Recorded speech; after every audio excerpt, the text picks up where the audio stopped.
I was petrified of becoming a father and really petrified of where I was going in my life. Ruslan. So after the birth of my second child, Zoe Grace, I wanted to hone in on a couple concepts, a couple ideas that I think that I've kind of been holding back on, trying to be careful and delicate on, that I don't want to offend you guys about.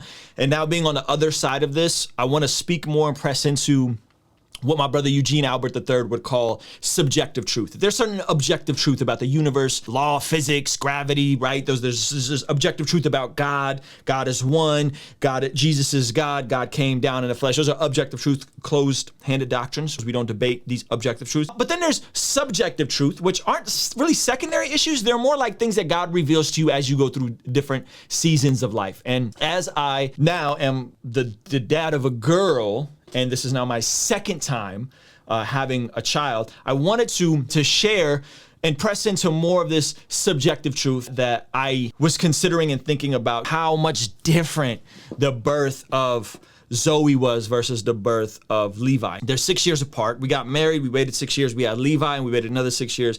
We had Zoe, we'll be married 13 years this July. One of these things that I don't feel like we talk about enough, one of the things that I feel like I don't talk about enough, one of the things I feel like the church, maybe because of our temporary understanding, maybe because of our view that's influenced by Gnosticism, that this world is evil, material is evil, these things are bad. We don't talk about these things enough. And I wanted to talk about financial literacy, financial independence, what that actually does for you in the day-to-day and how you can get there. I think it's one thing to talk about theories and abstract ideas and all those different things. I really want to give you guys a verse to kind of glue it all together to help you understand how to get there. And I'm going to talk about it allegorically from my experience. Then I want to give you guys a really tangible verse on how you can extract it from my experience and go and live it out. So when I had Levi, we were married for 6 years. I was still working at the church that I'm currently a member at, the Movement Church. I was on staff. I was overseeing all their video production. I was helping the sermon teaching team. So I would write some of the content for the sermons, give some ideas for that. And I would preach maybe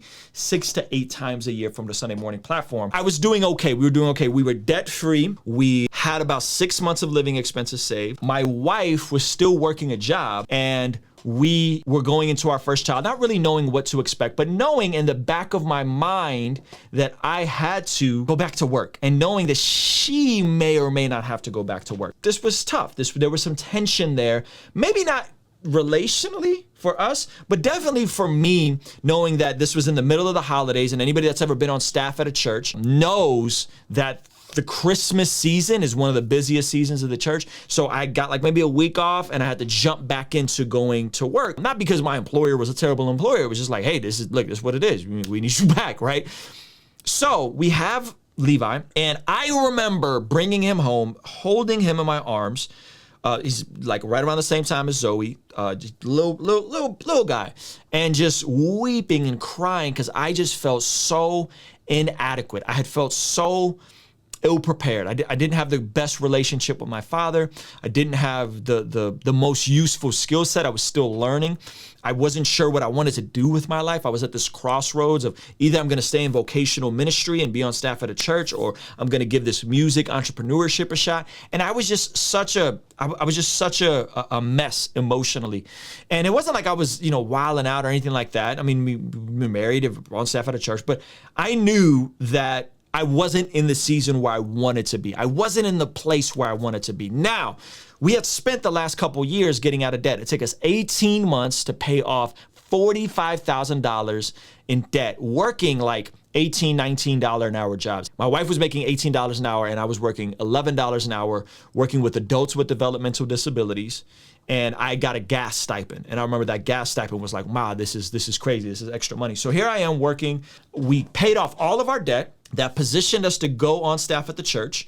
That was the most money I had ever made. And we had saved 6 months of living expenses, paid off our debt. And I was still in such a tense place just as a man. I don't know if you guys know what it's like to just be unsure of yourself as a man, as a provider, as someone that is supposed to lead his family. I was scared, man. I was petrified of becoming a father and really petrified of where I was going in my life. So we walk through this process. Long story short, I'm on tour. And I'm still trying to have one foot in working on staff at a church. I was making good money, but I was also starting to see some steam pick up with the music. And any of you guys remember, this is around the Do For One era. If you guys want to hear where my mindset was at, just go listen to Do For One. There's actually you can hear the birth of Levi on Do For One. There's a song called My Love. At the end of Do For One, you could hear Levi being born. 51% of you guys who watch this are not subscribed. So I say all that to say subscribe. I feel like there's tension at my job. They're ready for me to move on, right? And I'm doing the music thing, and my wife is a stay-at-home. We made that decision. We made that decision for her to come stay at home because that was our value. We didn't want to have kids just to pay somebody else to raise our kids. And I don't mean to be offensive, but that was just where we were at. We wanted her to stay home. We wanted her to educate our kids. So I'm in New Mexico. All the guys went and got ponchos. This is the Dream Junkie era. And I call my wife and I say, hey, I think maybe we should start praying about me quitting my job, putting in my 2-week notice so I can go full time with music. And I remember it as clear as day. I remember my wife telling me, there's nothing to pray about. You need to come home and put in your 2-week notice. And I remember thinking, wow, she has more faith than I do in this moment. My wife had more faith than I did in this moment, right? And Levi was that fork in the road moment for me to figure out what I wanted to do with my life. Where was I gonna go? Was I gonna go into vocational ministry and be on staff at a church? Or was I gonna go into media, music, and entertainment and leverage technology and art to contextualize the gospel? Levi was that fork in the road. Now, Zoe's on the road. Zoe's here, right? And the timing of this is so different because now, guess what? I don't have to go work anywhere. I don't have to go back anywhere, right? I don't have to answer to anybody. I can take 4 or 5 days off of YouTube and the AdSense is still the same and I have multiple revenue streams. We have, I don't know, almost 3 times the amount of money in the bank in cash that's just sitting there. And everything about this situation, everything about the second child is completely different than Levi. There's less anxiety, there's less uncertainty, there's less fear, there's less tension in our relationship. There's more confidence in me as a provider. There's more confidence in my marriage that, hey, you know what? Even though my wife had some tearing and she's gonna need some time to recover, that our marriage is rock solid. That being on the other side of not just being debt-free. I think debt-free is like, that's just the bare minimum. Like I believe we should all be debt-free. I really do believe that. And I don't mean like in a legalistic fashion. I just mean like generally speaking, you probably should get out of consumer debt because your overhead is just super high. So if you got $200, $400, $500 car notes, you got $600 in student loans, $500 in student loans, you got credit cards. Now that's an extra $2,000 on your monthly overhead. And if you're trying to make that transition into being an entrepreneur, it's very difficult to do that. So I feel like debt-free should really just be the basis for anybody who's trying to level up in their life. But I would say deeper than that is, hey, what are you building so that you don't have to build the rest of your life in a way where you have to answer to people? What side hustles do you have? And how are you doing with money, with finances? Not because money is evil, but because money is a tool, right? And if we read like the book of Ecclesiastes written by Solomon towards the end of his life, he repeatedly keeps saying that like money solves a lot of our problems. Money solves a lot of the issues you're going through. If you were in a position where you had $50,000 in the bank and you're having a kid, it's completely different than if you're broke, you don't have a great job, you don't really know what to do. And so I encourage people all the time, like, get your finances cleaned up, get out of debt, get your house in order, and start developing some type of side revenue stream, right? Some type of side revenue stream. And in my life, I really do believe that Levi was the catalyst for me to finally quit my job and go work for myself. And that was terrifying.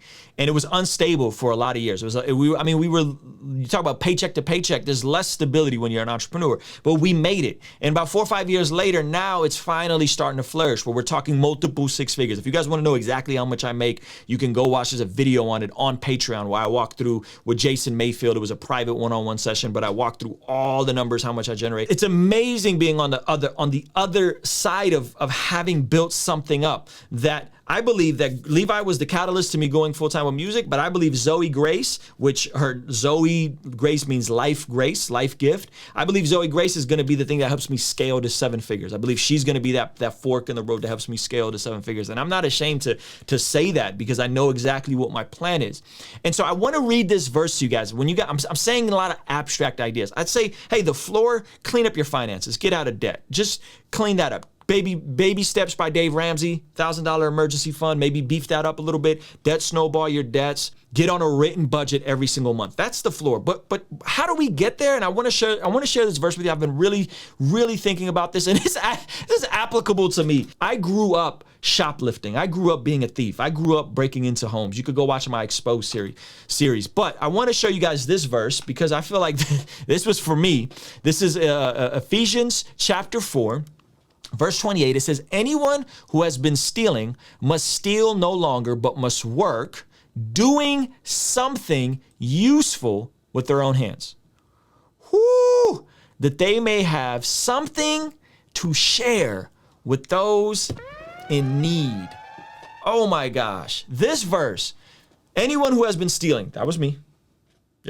Yep. I was a thief, breaking into houses, shoplifting as a kid, just a complete derelict. Must steal no longer, but must work. Okay, must work. But check this out. It's not just work, right? Because you could just go do grunt work where you shut your brain off. And some of us need to do that, right? Some of us need to just work so we can eat, right? If a man not work, he ought not eat. That's in there too, right? Just work to eat. You need to just work to eat. But I feel like what this verse is, and I'm not saying like this is like a literal, this is the way I feel like I've learned from this verse. What I feel like this verse is saying is, listen, if you want the second part of this to be true, that they may have something to share with those in need. If you want your life, hear me guys, if you want your life to have something to share with those in need, you want your finances, you want your home to be in a position where you have something to share with those in need, what do you have to do? You can't just work to eat. That's important. Work to eat. Some of y'all just need to work to eat. Some of y'all got too much pride and your marriages are suffering. You just need to go do Instacart. You just need to go do Uber Eats. Like whatever you got to do, just go work to eat. Okay. But if you want to build your life in a way where you want to have something to share with those in need, you want to have something to share with your family members, those folks that are hurting, maybe those folks that are survivors that are going through it, that need therapy, right? If you want to have something to share with those in need, you must what? You must work doing something useful with their own hands. Make yourself useful. Do something useful with your own hands. A lot of the jobs that you do that are going to allow you to work to eat, Uber Eats, you're probably going to make more money doing something like that. I don't know the particulars, but you probably make more money doing something like that. I got buddies that do that on the side, right? Hey, work to eat. Praise God. You need to eat. But doing something useful with your own hands, finding something that is missing in the marketplace, finding a way to help people, finding a way to add value that's circulated around the things that you're good at, the things that you're passionate about, the things that you need to do. If you could find something like that and make yourself useful, you will then position your life to be able to have something to share with those in need. What am I talking about? Let me get very specific. What am I talking about? What I'm talking about specifically is, hey, maybe you're not in a spot to jump into a YouTube page and, take my course on how to be a user. Like maybe that's not the season here. Respect. It's not for everybody. It's really not. Because what I don't want to do is lay off some wild expectations that your channel is going to grow by 50,000 subscribers in a year, right? Which is amazing, right? But I just want to be real. But maybe what you do is you develop useful skills around what? Around things to help other people. Maybe there's small businesses in your area that need someone to figure out how to get their TikTok popping because they just need a wider net. Maybe there's some folks in your area that need to get their Instagram, some small businesses. Maybe there's some stuff you could do remotely for them. Maybe there's some, right? There's so much opportunity out there right now that, guys, this is the internet and the phone. This is the new world in a lot of ways, especially in a pandemic. If you want to earn more and build something on the side, it's going to require you developing useful skills, okay? Video, editing, color grading, design, understanding social media, understanding Facebook ads, Instagram ads, coding. You could do a coding boot camp. Most of my buddies that do coding, clear. I'm not exaggerating. I found out one of my buddies recently, we were talking about taxes in California. He's like, California tax. And he's like, yeah, I paid this much. And I found out this dude was making $350K a year as a coder. Why? Because he has scarce, useful skills. Scarce, useful skills. You want to earn more money? You want to have extra? You want to have abundance? You want to have flourishing? It requires you to have a skill set that not a lot of people have. It requires you to do something that not a lot of people can do. And I know it's like, oh, how does this relate to Jesus? And go read Matthew 25. Go sit and read Matthew 25 and really live with Matthew 25.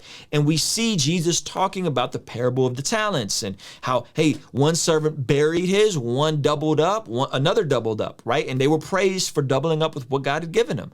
So God has given you the ability to live in this time and era where YouTube University can teach you just about anything, for crying out loud, where you can do an online boot camp and learn something like coding, where you can work on your social skills so you can be more likable, so you can know how to communicate and carry conversations with people. All of this is at the touch of a button right now, and so few of us are actually taking hold of these opportunities and pressing into them, right? For someone here, you know you need to make a shift and you're changing, and you've been trying the hustle porn motivation, like you've been doing that, and it's just not working, and it's like, how do I develop something tangible, something practical? And I want you to memorize this verse. I want you to write this verse on a note card and memorize this verse.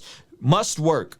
He must work doing something useful with their own hands, that they may have something to share with those in need. Find something useful you can do with your own hands, not something you got to collaborate with somebody on, not start a rap group, not start a podcast with somebody else. Something you could do with your own hands that makes you autonomous, that doubles down on your passions, your strengths, all these different things. I got a free training on this in the description on how to like discover your niche, if you will. So I have that there for you guys. If you guys want to check it out, that's free. That's not paid. I'm not trying to make money off that. It's just something that as I'm thinking through, a lot of people are here. A lot of people have so much talent, so much potential, but you're not sure where to even get started at. When I had Levi, I did not have as many useful skills. I knew how to make music.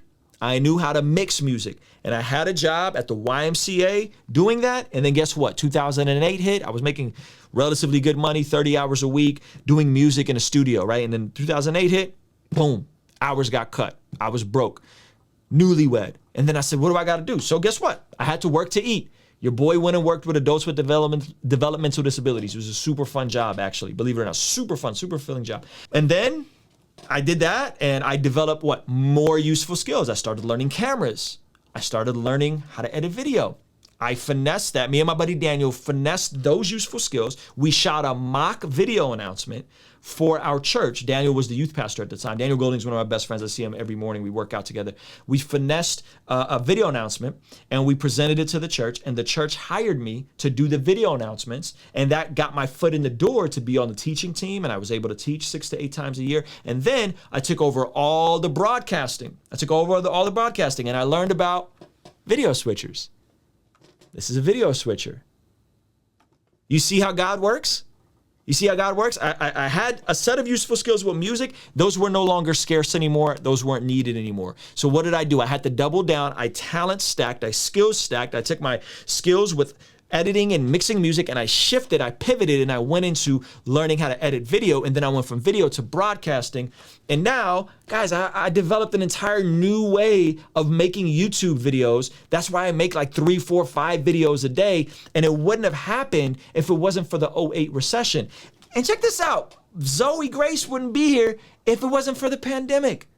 Like, this is how life works. It ebbs and flows. It's not linear. It's not you just keep going along and then all of a sudden you're successful. It's like a freaking roller coaster, and it could be overwhelming. Okay, so if you're not on broadcasting now, you should be. You really should be. Not because you're going to make $1,000 or $10,000 on YouTube. You may. It's unlikely if you're just getting started. But because you can pivot and you can go do that for your church. And your church might be like, yo, we're blowing it. We don't have a live stream set up. Oh, so-and-so has been messing around on live streaming. Hey, we could come in. We could pay them $3,500 a month, $5,000 a month. I was making $3,500 a month. Some of you guys, $3,500 a month, $4,000 a month changes your life. And you can work to eat and you can develop the useful skills to potentially pivot and go into your next thing. I wouldn't be doing what I'm doing now if it wasn't for me getting that job at the church. My first video switcher, I borrowed from our church. I couldn't even, because it is like $5,000. I'm talking Fan Love Friday, 2018. I like went to my pastor, like, oh, can I borrow this? I know y'all got a new one. He let me borrow. It was like a $5,000 big old rolling thing.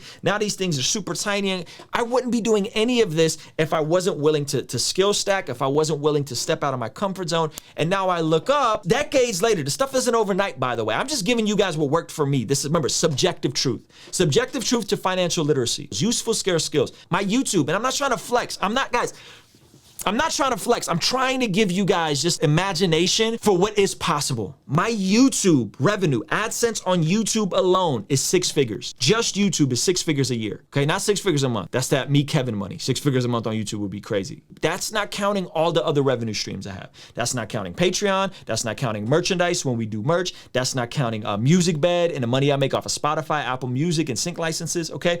So I literally transformed my entire makeup from being a guy that just barely went full-time on music to being somebody that's in the top 1% of earners because I was willing to use useful, scarce skills. I'm saying that not as a flex. And by the way, ask yourself this question, because this is a self-fulfilling prophecy. Do you think rich people are evil? Because if you do, then you're dead in the water, because now you've created a false moral dilemma for yourself. If me saying that to you made you uncomfortable, and you're like, oh, Ruslan makes too much money. Okay, you're dead in the water. It's a wrap for you. You got to change your shift in your thinking. Money is neither good or bad. It's amoral. It's like a brick. You could take a brick and you could throw it through a window, or you could take that same brick and you could build a hospital. That's all money is.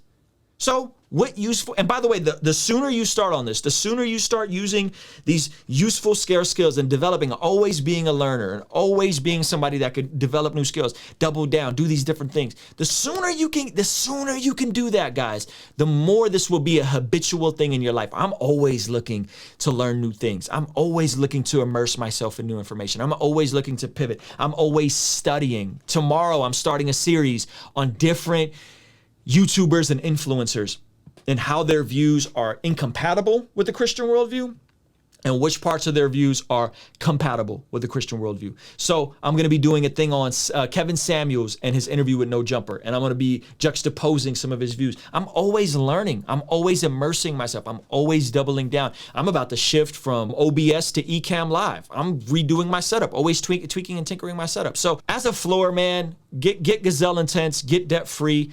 Get your mind right about finances, and then start looking for useful skills. Start building a side hustle, because this all YouTube was for me was just a side hustle. I uploaded every day, sometimes a couple times a week, and it's just a side hustle. And then when the pandemic hit, I said, oh, we're consuming more at home. We're less likely to be out.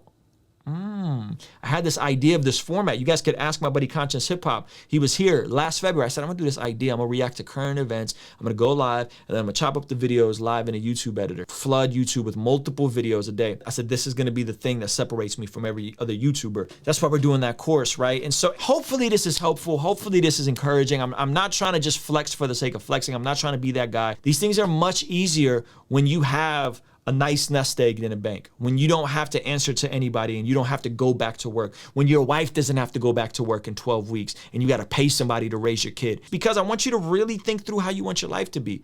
Take off that persecution cap, take off that the world hates me cap, and just say, has the world ever seen a time like this before? Has the church ever seen a time like this before? What's the best thing for your family?